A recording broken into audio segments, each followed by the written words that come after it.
I just want to say how happy we are with Golden Realty and Jim Smith. We listed with Jim Smith because I had read his article in the Hub for years, and we were in our house for 25 years, and I thought, if I ever have to sell my house, I'm going to call Jim Smith.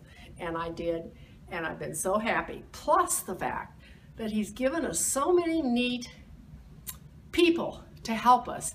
We're almost 80 years old, we're moving really slow, and if I hadn't had Karen, his stager person, help me, I would have still been in that house.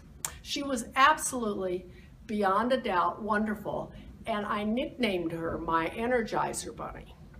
Then there was Mark, who was our handyman, and we had a couple of honeydews that we were bound to determine that we were going to do before we put our house up for sale.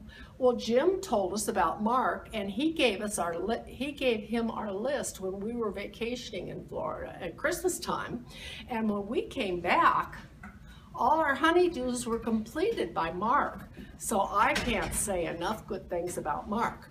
Plus the fact, naturally, we didn't know which moving company to go with, and Jim recommended Exodus. And we were so delighted with them. They came one day, they packed us up. I felt like they were taking really, really good care of our antique furniture in packing it. And then the next day they came and loaded us on the van, and off they went. Then they had a real flexible time. They were going to travel to Florida in 3 days, but then they said that we could choose the time that they would move us in Florida. And we're taking a road trip to Florida, and we're going to take about 4 or 5 days. So it was very helpful to me to have them be so flexible. And so I really appreciated the moving company. In other words, you can't tell, really, can you, that I'm just absolutely thrilled with what Jim Smith has done for us. And I want to thank him very, very much.